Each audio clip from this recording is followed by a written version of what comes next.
Pues buenos días, gracias David y Alfredo por organizar estas jornadas y por invitarme. Cuando me llamó David me propuso hablar, me dijo, Estela, ¿te apetece hablar de cómo la gestión del territorio está afectando a los suelos, que es a lo que en los últimos años me he dedicado más? Y le dije, mira, no, David, prefiero volver un poco al tema de la erosión, que creo que es el gran olvidado, que estuvo de moda en los años 80 y que poco a poco se ha ido como dejando un poco de lado, y prefiero contar un poco cómo lo estamos retomando pues, con estas nuevas tecnologías, que igual ya no son tan nuevas, pero que nos están permitiendo realizar y enfrentarnos a nuevos objetivos y a nuevos retos en este tema de la erosión del suelo.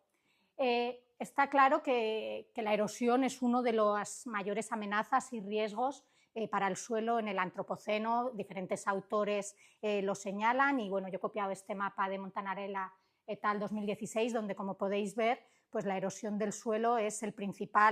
principal amenaza en gran parte del mundo, ¿no? Europa y parte de Asia nos salvamos que sea la erosión el primer problema, pero bueno, es un problema muy relevante. Yo creo que no hacía falta, pero dije, bueno, voy a copiar la definición de qué es erosión según el diccionario multilingüe de la Sociedad Española de la Ciencia del Suelo, donde se señala que es el proceso de desprendimiento, disgregación, transporte de partículas o agregados finos de suelo o de fragmentos de roca por agentes erosivos. Y se diferencian dos tipos de erosión, la erosión geológica y la erosión antrópica o erosión acelerada, que es a la que nosotros prestamos la mayor parte de nuestro tiempo y nuestra atención, ¿no? Como ya he dicho, es un problema mundial y procesos de erosión y problemas de erosión nos podemos encontrar desde ambientes semiáridos, pues como las Bardenas Reales aquí próximas en Navarra, o también en otros ambientes de montaña completamente diferentes, más húmedos, como puede ser pues, el Pirineo central aquí en Aragón. Sabemos que es un problema y el siguiente problema es cómo medimos estos procesos y sobre todo cómo cuantificamos tasas de erosión y las pérdidas de suelo, ¿no? Ya hace 10 años, junto con diferentes compañeros, pues realizamos un primer metaanálisis de tasas de erosión en todo el mundo, en el que, obteniendo datos de la literatura científica,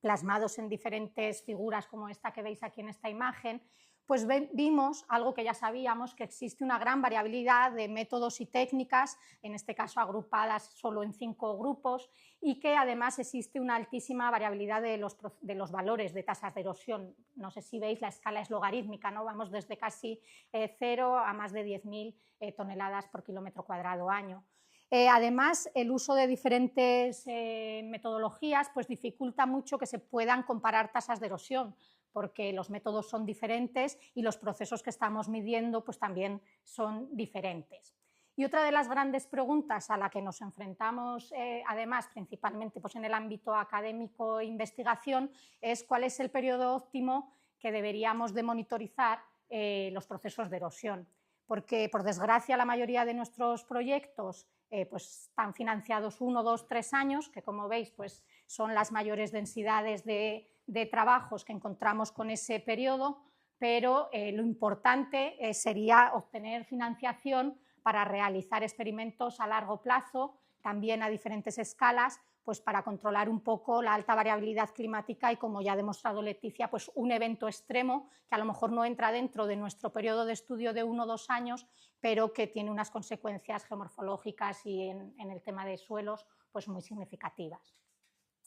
Entre los métodos tradicionales, la mayoría de nosotros los hemos utilizado y los conocemos, pues destacar pues, cómo las estacas de erosión nos ayudaban a conocer cómo cambiaba volumétricamente las pérdidas de suelo. Simplemente, como veis en la imagen, no sé si se ven, pues son estacas metálicas que se insertaban en el suelo y medíamos las pérdidas o la degradación o agradación del territorio, parcelas de diferentes tamaños, diferentes formas, con cajas, gerlach o depósitos al final de la caja para medir erosión, o ya si teníamos más suerte y más presupuesto, pues la construcción de estaciones de aforo donde medir lo que pasaba en una cuenca más grande, ¿no?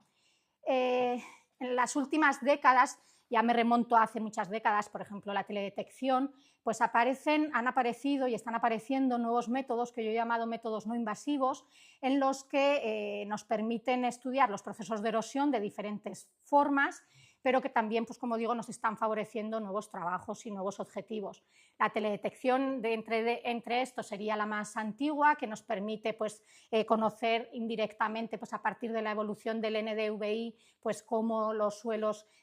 pueden degradarse más o menos, y ya sí que hace como unos 20 años, pues, o sí, igual 20 años, pues la llegada de, por lo menos a nuestro instituto, de un láser terrestre, de un LIDAR terrestre que nos permitía conocer en detalle los cambios topográficos en unas zonas más o menos pequeñas, grandes, pues nos permitía realizar trabajos pues como este que veis aquí, de cambios topográficos en una ladera, y de esa manera pues conocer un poco los procesos de erosión y distribución del suelo en estas laderas. ¿Qué ha pasado desde los últimos 15 años más o menos? Pues que aparecieron los drones, y con los drones pues apareció toda una nueva ventana de estudios donde, como he puesto ahí, pues aparecen los drones para llegar donde no llegábamos hace 15 años. Imagino que ya todos sabemos cómo funcionan, pues adquieren imágenes cenitales con elevado solape superior al 60%, y con algoritmos de Structure for Motion pues se generan nubes 3D que nos permite conocer la superficie observada, y con una monitorización en tiempo pues nos permite conocer estos procesos. Esta semana, así rápidamente una tarde, me dediqué a actualizar esta gráfica que había publicado en 2015 en estudios geomorfológicos de erosión en zonas de cárcavas, que es a lo que yo empecé dedicándome, y como veis he separado las herramientas tradicionales, digamos, invasivas, y las no invasivas, y como veis en ese color verde, en los últimos años pues aparecen, desde el 2010 principalmente, pues esa aparición de estas nuevas tecnologías que nos están ayudando en estudios de erosión. En las zonas de cárcavas donde yo he trabajado, pues al principio teníamos una estación de aforo que nos permitía conocer pues, la precipitación, la escorrentía y el sedimento a la salida de la cuenca en continuo. Sabíamos cuánto se erosionaba, pero no dónde, en toda la cuenca. También otras de las técnicas que hemos utilizado más clásicas en colaboración con Leticia y con Ana Navas de la Estación Experimental de Auladey, como con el Cesio 137, también podemos conocer los procesos de erosión y redistribución del suelo en toda una cuenca. Pero a partir ya, pues digo, el láser terrestre y finalmente pues los drones pues nos permiten conocer en detalle, no solo temporal, sino también espacial, dónde se producen estos procesos de erosión en el momento que nosotros queramos y en cada parte de la cuenca, ¿no? Es una cuenca bastante grande y que pues, hemos pasado de tener solo un punto de medida a conocer en detalle toda la cuenca. Con el láser, además, pues bueno, ya digo que desde el 2012, o sea, ya hace casi 13 años, pues tenemos la monitorización en continuo, o cada X meses que vamos a medir, de cómo una ladera,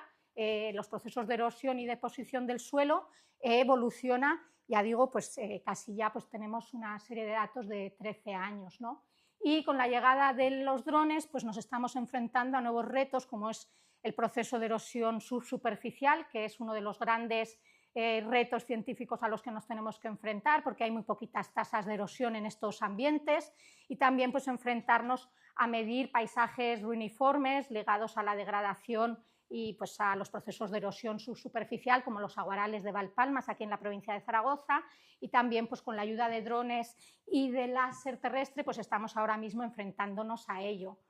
Pues ya, como veis aquí en esta imagen, detectando dónde están estos pipes y cómo podemos estudiarlos.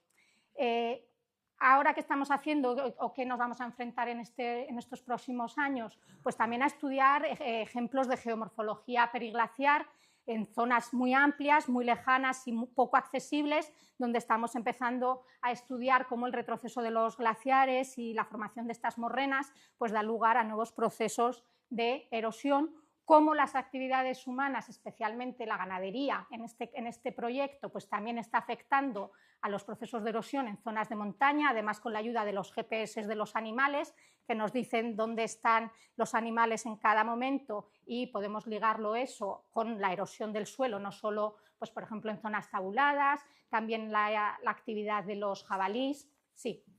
La construcción de nuevas carreteras o nuevos caminos para que lleguen este ganado. Y en el futuro, ya estamos trabajando en ello, en el proyecto también SolPIR, cómo las actividades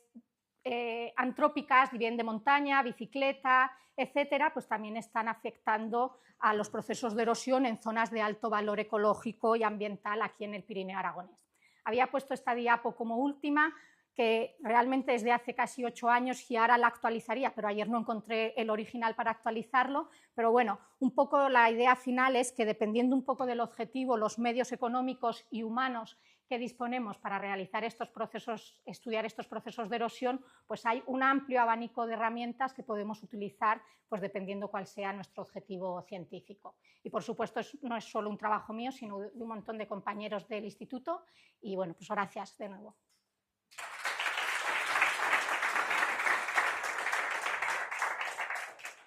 Bueno, tenemos tiempo para varias preguntas. ¿Alguna pregunta? De todas estas técnicas que hemos visto, métodos. Que igual ya no son tan nuevas. Yo tengo una pregunta, si nadie se anima. Curiosidad. Sí, en relación a los pesajes uniformes, ahí en Valpapas me imagino que uno de los principales problemas, igual que pasa aquí en las rifas de Lupiñén, que hay unos aguas parecidos, puede ser la sodicidad del suelo. Sí, pero en este caso, en el caso de Valpalmas, hemos caracterizado muestras y no es muy alto, no son muy altos los valores, porque lo primero que cuando estudias el PIPE piensas, ¿no?, los valores de sodio, el SAR y todos estos indicadores, y no son muy altos para relacionarlo, ¿no? Lo digo porque el paisaje es muy similar y es cierto que el horizonte superior no tiene ni salida de sodicidad, pero sin embargo a una profundidad. El horizonte sea 50, suelen usarle 50 mínimo de sitio. Pues ya comprobaré, no me recuerdo yo el valor, pero ya lo comprobaré. Pero cuando lo hicimos, que además en el IPE no podemos hacer ese análisis y nos lo hizo el, no sé cómo se llama, el laboratorio de Aragón que está en el campus, el que está detrás de Aula Dei, el laboratorio agroambiental de Aragón, pues nos hicieron allí los análisis y no era muy alto, no era muy alto. Perdón, iba a decir el laboratorio de Aragón, pero agroambiental. Se me ocurre, pues yo que habéis trabajado en un momento en pequeñas cuencas, en grandes cuencas de regadío, porque se me ocurre que nuestro grupo de suelos y riegos del CITA se utiliza hace muchos años cuencas de regadío, donde se está midiendo la calidad del agua, se muestrea el punto de salida, se me ocurre si ese tipo de metodologías, se veían en cuencas, podría ser interesante en cuencas, hay distintas cuencas de mayor o menor tamaño, salida conoce muy bien, donde quizás se puede hacer un estudio de evolución de sedimentos, en qué momentos, para conocer un poco el impacto que tiene o lo importante que es la pérdida de sedimentos en sistemas agrícolas o regadíos. Nosotros hemos trabajado principalmente en montaña, pero por supuesto sería muy interesante. Las cuencas que el IPE, que el grupo en el que yo ahora estoy trabajando, ha trabajado diferentes usos del suelo, pero son más bosques, zonas de campos de cultivo que están abandonados ahora y zonas degradadas, zonas de repoblación forestal, pero nunca hemos trabajado en agricultura, pero por supuesto sería muy interesante. Con el pool de factores, ya sea de estructura de pendientes, de cultivos o de sistema de almacenamiento del suelo, pueden influir en que haya diferencias entre las cuencas y otras. Sí, por supuesto. Ahora, por ejemplo, junto con Neiker, de los vascos, nos han subcontratado un poco en un proyecto de colaboración para la gestión forestal, como la saca de madera, o sea que sí que se pueden abrir diferentes ámbitos porque, claro, lo que nos permiten los drones, bien sea solo con Structure for Motion o con LIDAR, que ahora ya tenemos drone con LIDAR, pues es abarcar zonas muy amplias en poco tiempo y tener millones de datos, que antes solo teníamos un dato a la salida de la cuenca, ¿no? Y ahora tener, pues eso, muchos datos, espacialmente y temporalmente mejorar la resolución de medidas. Bueno, una pregunta muy rápida para referirnos al cronograma. ¿Piensas que hay algún proceso, algún mecanismo que todavía falta, una caracterización más afinada? Sí, el PIPE. Aparte del piping. Claro, yo me dedico principalmente a erosión superficial, no sé decirte pues, los deslizamientos, a lo mejor también, pero yo no trabajo en ello. Pero dentro de la erosión hídrica, creo que como en el trabajo ese de hay millones de datos de erosión superficial con diferentes técnicas, pero cuando vas a mirar la erosión subsuperficial apenas hay datos y son datos muy, digamos, rudimentarios, pues o bien a la salida de un pipe que todos hemos puesto una cuenquita así pequeñita a la salida de un pipe. A ver, a mí me gustaría, pero no me dejan meter un dron dentro del pipe, porque realmente no sabemos lo que está ocurriendo dentro del agujero, ¿no? De la tubería, y ver la geomorfología de esas tuberías y por dónde, pero no convenzco a mis compañeros que son los dueños de los pipes, de los drones y de los... Pero sí, uno pequeñito, un Phantom de estos pequeñitos, me gustaría meterlo para indagar más en la geomorfología de dentro de los pipes. Porque es un problema. Aquí en Valpalma, si no lo conocéis, un montón de campos de cultivo se están abandonando debido a... O sea, ya geomorfológicamente para mí es muy interesante, pero este trabajo que hicimos pues era cuantificar cuántos campos de cultivo se estaban perdiendo, ¿no? Y calculamos que un 25% del total de los ingresos de producción de toda la cuenca de esta de Valpalmas se estaban perdiendo, pues como veis ahí, porque aparecen pipes en los campos o en los caminos que acceden la maquinaria pesada a esos campos, ¿no? Y ya me voy, que me paso de tiempo.